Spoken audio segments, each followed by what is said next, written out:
Halo teman-teman, semoga dalam keadaan yang baik. Kali ini kita akan tinjau kembali apa saja yang bisa dipelajari di benangmerah.net untuk kita bisa menjadi jago metodologi penelitian. Kita mulai dari yang pertama, nanti kita akan lihat tentang aneka research gap, ada jenis variabel berdasarkan fungsi dan hubungannya, sedikit tentang collider bias, bagaimana membangun model hazard ratio pada survival analysis. Ada juga tentang sum of multiple ordinal items, DAG, menjembatani analisis statistik dengan praktik klinis, kemaknaan dalam biostatistika, perhitungan ukuran sampel dengan rasio alokasi tidak seimbang, ada juga tentang 3 alasan ilmiah untuk meneliti dan 3 langkah untuk menemukannya, serta panduan penelitian kausal. Semuanya bisa dicek di benangmerah.net. Untuk research gap, secara umum ada beberapa yang populer ya. Yang pertama adalah theoretical gap, di mana di sini yang terjadi adalah kesenjangan akibat kurangnya pemahaman konseptual atau malah belum ada teori yang memadai untuk suatu kajian. Yang kedua adalah population gap atau kesenjangan populasi yang terjadi ketika ada suatu kelompok atau demografi tertentu yang kurang terwakili di dalam penelitian yang sudah ada. Jadi bisa mencakup juga area geografis atau wilayah administratif tertentu yang mungkin memang belum pernah diteliti sehingga masih layak untuk diteliti. Yang ketiga ada methodological gap atau kesenjangan metodologis. Selama ini mungkin metodenya itu lagi, sekarang kita akan mencoba metode yang baru seperti itu. Yang berikutnya ada empirical gap atau kesenjangan empiris.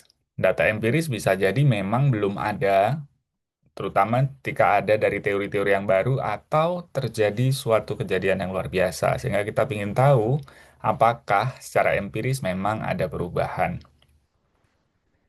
Yang kelima ada practical knowledge gap atau kesenjangan pengetahuan praktis. Jadi kurang lebih mirip dengan tadi yang empiris, tapi lebih ke sengaja memang melihat bagaimana pengetahuan teoritis dibandingkan dengan penerapannya di dunia nyata. Yang keenam ada knowledge gap atau kesenjangan pengetahuan. Hal ini terjadi karena kurangnya informasi atau pemahaman tentang suatu topik secara umum. Jadi karena kita pengen tahu aja gitu. Mirip dengan evidence gap atau kesenjangan bukti. Yaitu kalau kita punya suatu klaim atau teori, kita butuh bukti. Maka kita bisa masukkannya sebagai evidence gap. Dan yang kedelapan yang populer adalah temporal gap atau kesenjangan temporal. Ini karena pernah dulu dilakukan penelitian yang sama atau yang mirip tapi sudah lama sekali dan belum diperbarui gitu ya kira-kira untuk menyesuaikan perkembangan zaman. Jadi memang ini istilah-istilah ini beberapa tumpang tindih atau mirip, tapi intinya semoga bisa memberikan gambaran ada apa saja jenis-jenis gap dalam penelitian yang akan berguna untuk menentukan novelty penelitian Anda. Selanjutnya kita akan melihat jenis variabel berdasarkan fungsi dan hubungannya. Di sini ada variabel independen atau variabel bebas. Disebut juga variabel prediktor atau paparan atau faktor risiko. Nah, yang penting dalam suatu penelitian itu biasanya bebannya adalah di variabel dependen. Itu yang bobotnya lebih besar. Secara kita harus memikirkannya apakah ini penting karena kita mengharapkan sesuatu terhadap suatu hal. Suatu halnya ini kan yang menjadi poin utama yang memiliki sinonim juga sebagai variabel respon atau output atau outcome. Jadi kalau kita fokus kepada sesuatu kondisi, misalnya kondisi kesehatan, dan itu menjadi tujuan dari kita ingin tahu faktor risiko apa saja yang menyebabkannya, jadi kita memang memberikan bobot kepada kondisinya ini. Gitu. Ada juga variabel kontrol. Dia adalah variabel di luar dua tadi. Jadi yang dua ini yang sangat utama, variabel bebas dan terikat. Ada juga variabel kontrol yang dikendalikan atau dibuat konstan oleh peneliti untuk menetralkan pengaruhnya terhadap penelitian ini tadi, sehingga tidak mengacaukan hubungan antara variabel bebas dengan variabel terikat. Ada juga variabel perancu yang tidak dikontrol. Jadi ya dibiarkan apa adanya gitu ya. Tapi nanti secara statistik akan dipertimbangkan atau di-adjust, disesuaikan di dalam modeling supaya hasilnya juga tidak mengganggu gitu. Atau kalaupun memang ini menjadi variabel yang betul-betul mengganggu, ya akan terbukti nanti di analisis. Kira-kira begitu. Ada juga yang disebut dengan variabel mediator atau variabel antara atau variabel intervening, yang artinya dia itu ada di hubungan sebab akibat antara variabel bebas dan terikat, dia di tengah-tengahnya. Jadi variabel bebas dia akan menyebabkan variabel mediator dulu. Variabel mediator ini yang akan menyebabkan variabel terikat kita gitu. Nah, di sini ya, penting dianalisis apakah ini betul-betul mediator atau tipe yang lain. Ada juga variabel moderator. Istilah lainnya efek modifier, variabel interaksi, atau contingency variabel. Nah, ini adalah variabel bukan mediator, tetapi dia mampu untuk mempengaruhi kekuatan atau arah hubungan. Dia menjadi variabel pengganggu yang memang benar-benar mengganggu, kurang lebihnya seperti itu. Jadi dia bisa mempengaruhi dan pengaruhnya itu bisa ekstrim gitu. Ada juga variabel collider. Jadi seringnya disebut collider variable gitu. Cukup jarang gitu. Karena di sini adalah variabel yang merupakan akibat atau hasil dari dua variabel lain.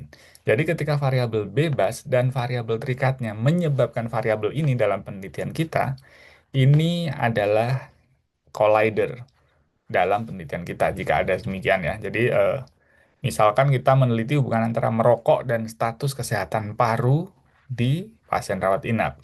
Nah, jika ternyata frekuensi masuk rumah sakit itu dipengaruhi oleh kebiasaan merokok, dan juga kita tahu dipengaruhi oleh kondisi paru, misalnya perokok berat dan pasien dengan penyakit paru berat lebih mungkin untuk rawat inap, maka variabel status rawat inap adalah collider. Kira-kira demikian. Nah, untuk lebih jelasnya ada post juga tentang bahas collider bias di sini.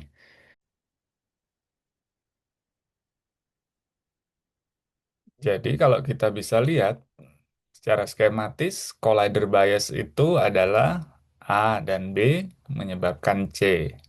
Di mana A dan B di sini tidak saling mempengaruhi, tapi karena kita bisa melihat kasus di mana C terjadi, maka A dan B bisa muncul secara artifisial. Jadi tidak benar-benar ada sebenarnya. Gitu.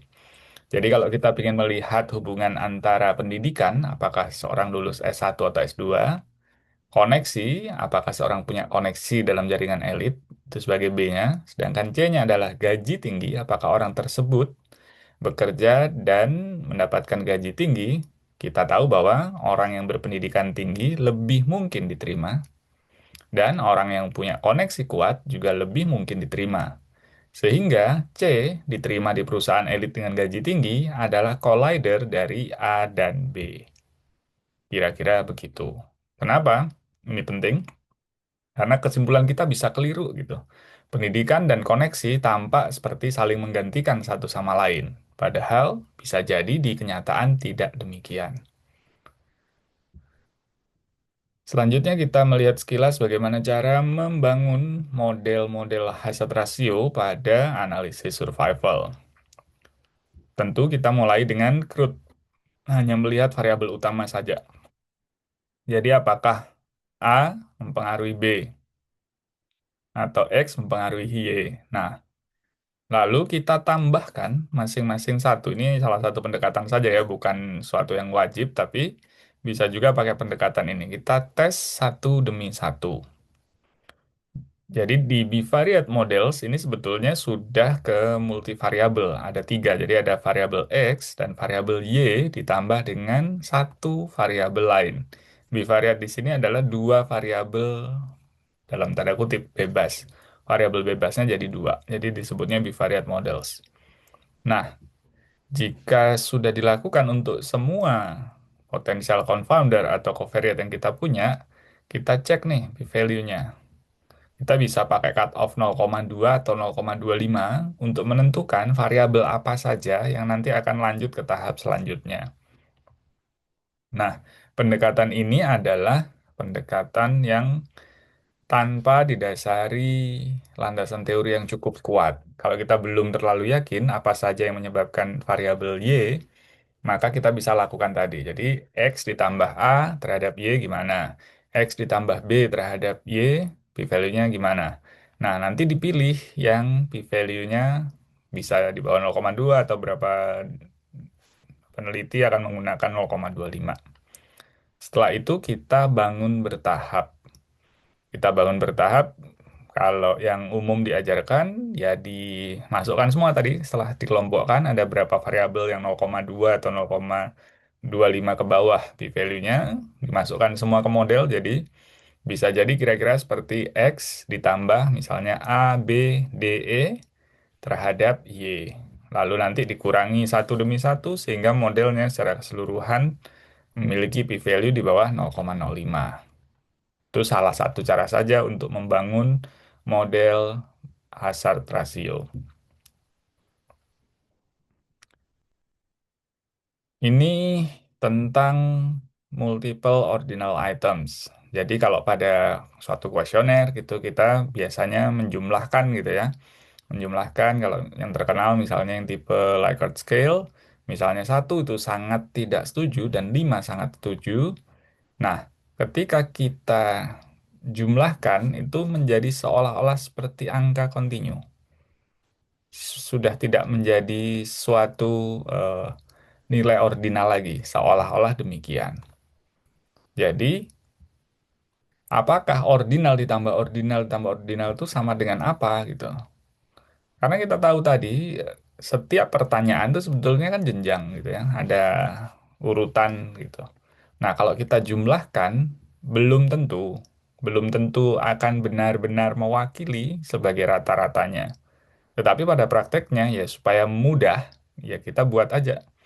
Memang dianggap sebagai semacam variabel interval gitu. Jadi ada bisa koma-koma. Tapi analisisnya sebaiknya memang dipertimbangkan lagi nanti ya. Bisa jika memang betulan terbukti normal, kita bisa pakai t-test misalnya.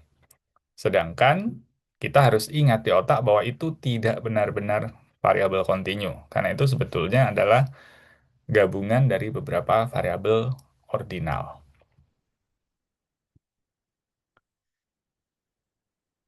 Jadi untuk directed acyclic graphs ini cukup populer akhir-akhir ini karena secara konseptual bisa sangat membantu untuk memilih variabel apa saja yang harus dimasukkan dalam model, mana yang harus dikendalikan, mana yang tidak. Jadi kalian bisa lihat nanti ada videonya yang cukup memberikan dasar penggunaan ada website dgiti.net itu yang sangat membantu sekali untuk kita bisa memahami apa pendekatan DAG ini. Kelebihannya adalah kemampuannya menjelaskan struktur hubungan kausal secara jelas dan intuitif. Jadi nanti meminimalisir untuk salah mengendalikan variabel, mencegah bias yang tidak perlu. Silahkan dicek. Kita harus ingat ketika kita membaca paper, belum tentu itu nanti akan bisa langsung diaplikasikan di klinis misalnya.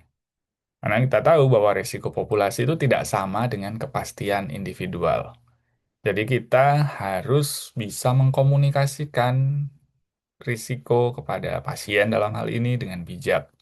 Jadi ketika kita membaca paper dalam kondisinya, kita akan bisa bilang kurang lebih, contohnya gini, kalau kita bilang seorang memiliki risiko 20%, maksudnya itu kan dari 100 orang seperti Anda, 20 orang kemungkinan besar akan mengalami kejadian tersebut. Bahkan 20 ini belum tentu kan akan mengalaminya, kurang lebih seperti itu. Jadi jangan sampai kita bisa bilang dengan sangat yakin ke pasien, pasti atau memberikan kesan bahwa ini suatu kepastian. Itu yang tidak boleh. Jadi kita harus meyakinkan pasien bahwa kita itu tidak bisa mengukur semua faktor penyebab itu dengan presisi. Jadi selalu ada peluang untuk tidak demikian gitu. Jadi kita sampaikan saja dengan jujur kepada pasien bahwa pada setting tertentu atau istilahnya kalau di penelitian di variabel, tapi ketika sudah ke pasien mungkin lebih faktor risiko ya. Ketika faktor risikonya tertentu, kondisinya demikian-demikian, kita bisa mendapatkan peluangnya berapa untuk sakit itu atau tidak sakit itu. Kira-kira demikian. Nah, pemaknaan sendiri, kalau kita bicara kemaknaan atau signifikansi di dalam kesehatan atau kedokteran, kadang kita mendengar disebutkan dalam istilah hasilnya signifikan secara statistik. Kan sepertinya meyakinkan itu. Nah, kalau signifikan berarti penting dong gitu. Padahal kita tahu di biostatistika yang dimaksud signifikan ini ya tentu signifikan secara statistik aja, yang belum tentu bermakna secara biologis, belum tentu bermakna di klinik gitu. Jadi setidaknya ada dua lapisan yang kita harus paham tentang kemaknaan statistik dan kemaknaan biologis. Yang lebih umum kita kenal tentu adalah p-value dan confidence interval. Ini menggambarkan kemaknaan statistik. Tapi kalau untuk lebih mudah menjelaskan ke pasien, kita butuh yang namanya ukuran efek atau efek size. Ini yang bisa menjembatani, membantu kita untuk menjelaskan tentang kemaknaan biologis. Contohnya ada banyak, itu yang paling populer ya tentu saja odds ratio atau risk ratio. Seperti itu. Nah, ini contoh klasik ini. Sebuah obat baru mungkin menurunkan tekanan darah rata-rata sebesar 1 mm air aksa dengan p-value kurang dari 0,001. Secara statistik, temuan ini tentu sangat signifikan gitu. Tapi secara klinis, semua dokter juga percaya bahwa ya kalau obatnya cuma menurunkan 1 mm air aksa ya tidak bisa dibilang nyaris tidak berdampak pada resiko stroke atau kematian. Sehingga secara biologis atau secara medis atau secara klinis ini bisa kita bilang sangat tidak bermakna, cuma turun 1 mm air aksa.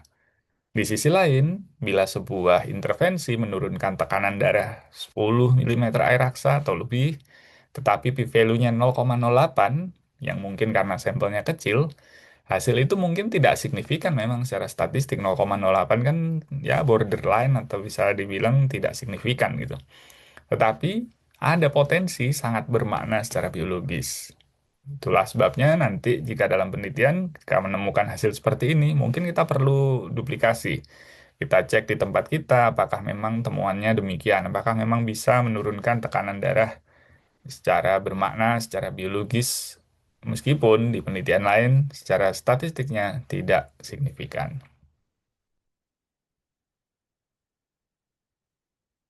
Dalam penelitian, kadang-kadang kita harus menentukan alokasi untuk subjek secara tidak seimbang. Jadi kalau kita misalnya antara kelompok perlakuan dan kontrol, kadang kita tidak 1 banding 1.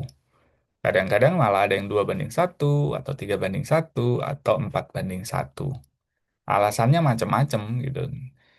Bisa jadi karena memang susah gitu cari kasusnya, kontrolnya yang lebih banyak, atau lebih banyak juga yang memang peserta yang diharapkan untuk mendapatkan perlakuan yang baru gitu ya. Atau bisa jadi ya karena keterbatasan untuk nyari kontrolnya yang membuat kontrolnya tidak usah terlalu banyak. Jadi untuk obat barunya misalnya kita perbandingannya 3, sedangkan kontrolnya orang sehatnya 1 aja karena keterbatasan dana. Berbagai macam alasan. Tapi setidaknya rentang 1 banding 1 itu bukan angka mutlak gitu ya. Bisa 2 banding 1, bisa 3 banding 1, bahkan beberapa memberikan keluasan boleh sampai 4 banding 1. Jadi nanti bisa diatur sedemikian rupa, dihitung supaya kita bisa meyakinkan juga kepada tim penilai etiknya bahwa yang kita lakukan ini masih etis. Jadi kalau misalnya perhitungan awalnya kalau pakai rasio 1 banding 1 butuh 104 subjek misalnya, 52 perlakuan dan 52 kontrol.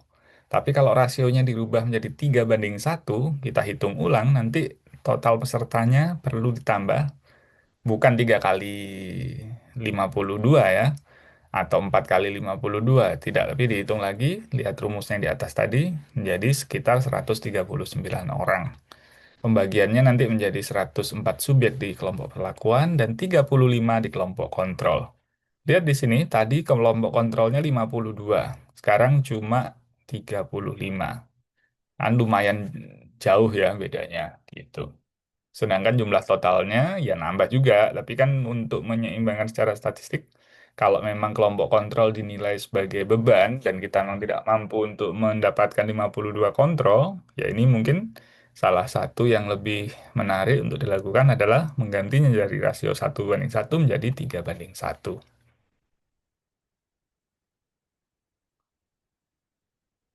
Ada 3 alasan ilmiah untuk meneliti dan ada 3 langkah untuk menemukannya. Yang pertama tentu untuk menambah pengetahuan, karena ya namanya penelitian harus kental suasana ingin cari tahunya. Jadi manusia kan wajar gitu, ingin mendapatkan wawasan yang besar tentang alam semesta, perilaku sosial, ataupun berbagai fenomena kehidupan lainnya. Yang kedua tentu terkait dengan pemecahan masalah. Karena kadang ada masyarakat yang minta untuk dilakukan penelitian tentang suatu masalah yang mereka hadapi. Jadi lebih ke tanggung jawab sosialnya. Yang ketiga adalah pengembangan teknologi dan inovasi. Bisa jadi sekarang sudah ada produk, sudah ada metode yang oke, tapi kita perlu untuk mencari teknologi baru yang dapat mendorong kemajuan industri, ekonomi, ataupun kesejahteraan masyarakat sendiri. Jadi kita bisa mencoba-coba untuk mempraktekkan ide-ide inovatif untuk diwujudkan menjadi barang atau jasa yang lebih baik. Nah, ada 3 langkah utama untuk bisa menemukan alasan ilmiah yang kuat. Yang pertama, kita harus mengidentifikasi kesenjangan pengetahuan. Kita bisa cek tadi di posting tentang jenis-jenis gap tadi. Kita bisa baca buku, jurnal, dan lain-lain. Yang kedua, kita paham masalah. Bukan hanya membaca laporan resmi, tapi juga kita lihat di lapangan, lihat di data dari lembaga-lembaga lain, baca koran, diskusi dengan korban. Misalnya kita perlu survei sendiri untuk membuktikan ini supaya sebenarnya ada masalah apa, apakah masalah ini benar-benar besar dan memang apakah perlu dilakukan penelitian untuk hal tersebut. Nah, yang ketiga ya tentu saja sesuai minat masing-masing dan keahlian masing-masing. Jadi kita boleh kok meneliti karena kita suka topik itu. Kalau alasannya cuma itu masih boleh gitu. Yang penting semoga harapannya nanti bisa juga nambah sesuatu minimal ke diri sendiri supaya kita bisa yakin bahwa apa yang kita lakukan tadi adalah sesuatu yang ilmiah. Kita akan tutup yang sesi ini dengan panduan penelitian kausal. Jadi kita butuh konsistensi sebagai syarat dasarnya. Jadi kalau tidak konsisten, ya akan susah kita bisa menentukan sebab akibat gitu ya. Terus kita untuk meyakinkan bahwa penelitiannya oke, maka biasanya penelitian klinis itu harus setara antara kelompok intervensi dan kelompok kontrol. Sehingga misalnya pun harus dikocok ulang, ditentukan lagi mana yang kelompok intervensi dan kontrol, ya itu oke gitu. Itu bisa dianggap sebagai meminimalisasi bias gitu. Ada juga di sini adalah positivitas. Jadi untuk membandingkan kita harus ada positivitas yang mengharuskan setiap strata confounder itu memang memiliki peluang positif untuk semua level intervensi. Jadi jika ada kelompok tertentu yang mustahil mengalami kondisi tertentu, maka kita nggak boleh bilang ini sebagai sebab akibat. Harus kuat di sini positivitasnya. Lalu kita harus ingat bahwa dampak pelanggaran konsistensi, ketika konsistensinya gagal, maka exchangeability dan positivitasnya juga sulit dipenuhi. Jadi balik lagi ke poin pertama tadi, jadi saling terkait. Nah, kita harus berani untuk mengidentifikasi confoundernya yang mana, lalu kita ukur confoundernya dengan serius juga. Jadi jangan sampai confounder ini dianggap cuma sebagai variabel tambahan aja. Tapi ini tergolong penting, jadi sebisa mungkin kita harus ukur untuk nanti kita bisa yakin ketika kita kendalikan hasilnya akan oke. Jadi kita juga tidak boleh juga melakukan generalisasi secara berlebihan, karena kita dalam setting penelitian ya tentu saja sangat ketat gitu kriteria inklusinya, kriteria eksklusinya, protokol penelitiannya ketat. Jadi harus yakin bahwa validitas internalnya ini tidak disalahpahami, tidak dilakukan generalisasi secara ngawur gitu ya. Nah, jadi ada juga kita harus ingat bahwa efek kausal ini tidak bisa dihitung tanpa intervensi yang jelas. Variabel biologis seperti indeks massa tubuh atau kolesterol kan bukan intervensi murni, kan itu juga dipengaruhi banyak outcome yang berbeda. Jadi kita harus yakin ini efek intervensi ini kemana. Secara teori setidaknya akan mempengaruhi apa saja. Seperti itu. Yang lebih parah adalah ketika kita terpaksa melakukan inferensi kausal dari studi observasional. Kan ini sering nggak jelas.